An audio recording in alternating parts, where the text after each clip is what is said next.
Being a part of SHPE has definitely helped me out a lot. The friends that you make as you're going through engineering classes are crucial. A lot of times professors will only present material in a certain manner, and you need the different viewpoints that other people within the class can give you, and SHPE just kind of creates this environment to allow you to meet people that will help you now while you're in school and after you graduate.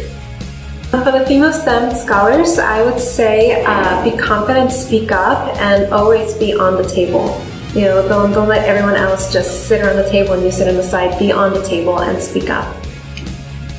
Being at SHPE has been beneficial from a personal standpoint, getting to know different people. Obviously the networking part, which really means, you know, getting to know different individuals in different industries. You know, taking advantage of the fact that you can bounce ideas off of different people, share experiences, and really, you know, share your own experiences and get the opportunity to also give back to some of the younger engineers and students that you come across.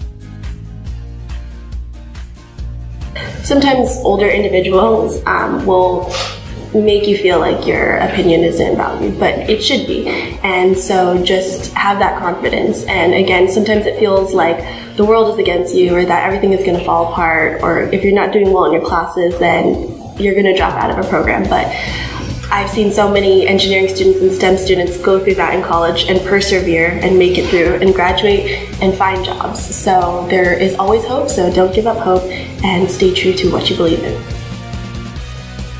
I think the biggest thing that various chapters along my career and as a student have given me is confidence. I think that the opportunities to become a leader that these different organizations provide gives you the confidence that when you get into an opportunity to be a leader within your job, that you are able to execute accordingly. So confidence, I think, is the biggest thing that I've gotten so far.